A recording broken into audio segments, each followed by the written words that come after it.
Hello, welcome back to my channel, and today we will be talking about the pointers concept in C programming language. This lecture is supposed to be a very basic lecture on the pointers.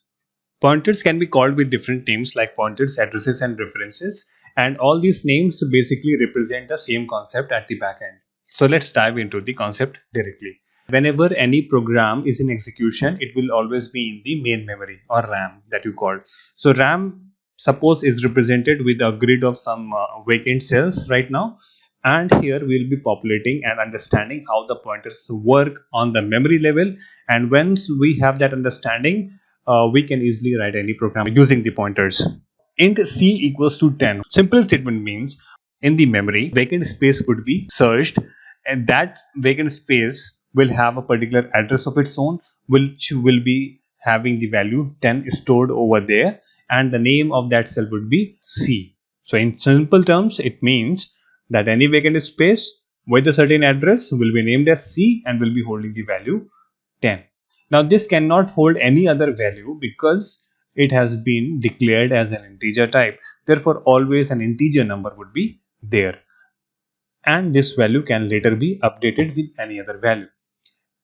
If I am writing the statement int star p, what does that mean?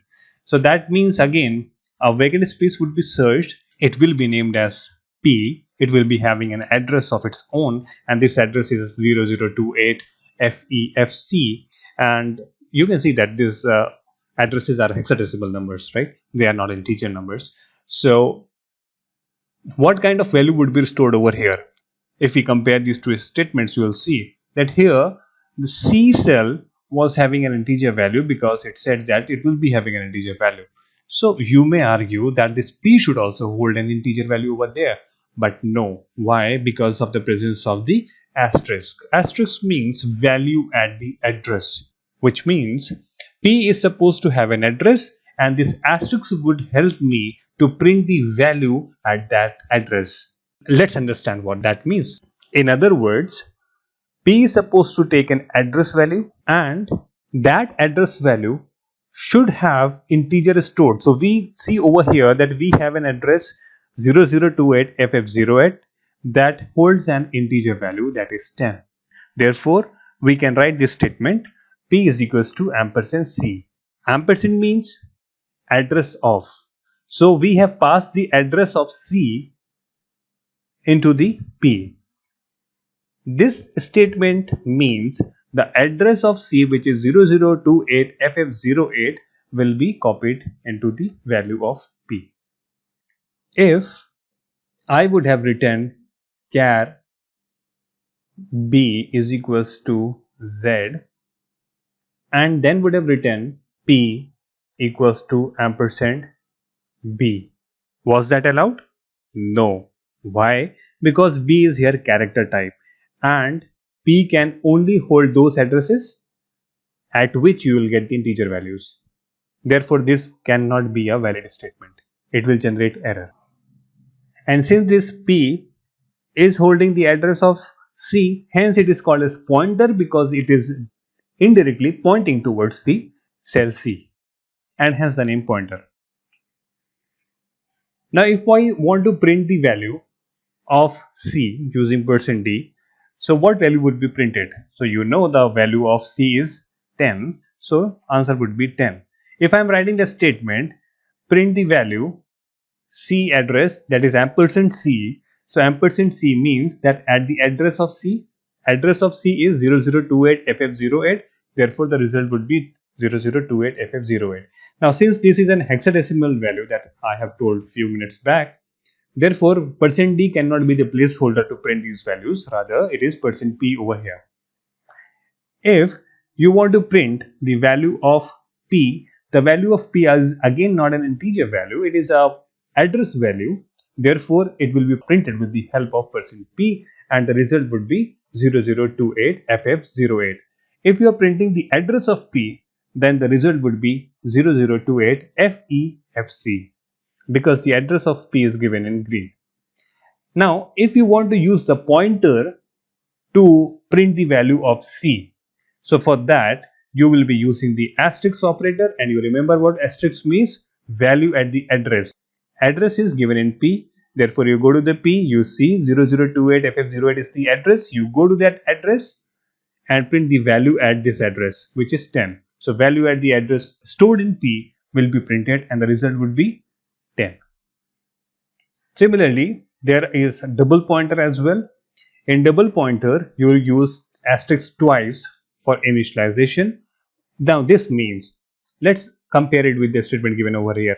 Single pointer means that you are jumping only once in order to get to the value. Double pointer means that you will be jumping twice to get to the value. Therefore, after this statement is executed, a cell would be allocated like DP with a address of its own, and it will be having the address of P passed onto it, thereby creating another pointer which is pointing towards P.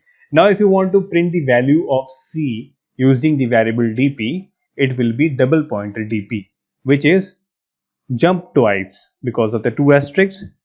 You get the address, you go to this address, then jump once more, go to the address pointed by P, and then print the value of C. I hope the usage of pointers is a bit clear now. Now let's try to call these pointers in the function calls and have running example and understand how things are getting manipulated in the memory. So here I am taking the example of the swap function. I am initializing two values A and B with the values 10 and 20, and then I will be calling the swap function, and this swap function is called by value. That means I will be passing on the values of A and B. Suppose the first four lines are representing the section that is allocated to the main function. Therefore, A and B would be allocated with certain addresses, and the initial values are 10 and 20 as mentioned in the program. Now, once you have made a call to the swap CBV, therefore the control gets transferred into the called function. This called function will have a separate area of its own where three variables would be created: x, y, and temp. X would be taking the value from A, y would be taking the value from B, therefore they are populated by the values 10 and 20 respectively, and int temp space has been created but there is no value present right now. I can write a logic to populate the value of temp. So temp is equals to x means the value of x will get copied into the temp, and therefore it will be 10 over here. Now x equals to y and y equals to temp means that x will be updated with the value of y, which is 20, and y would be updated with the value of temp, which is 10. Therefore we have got the values 20 and 10 respectively in x and y.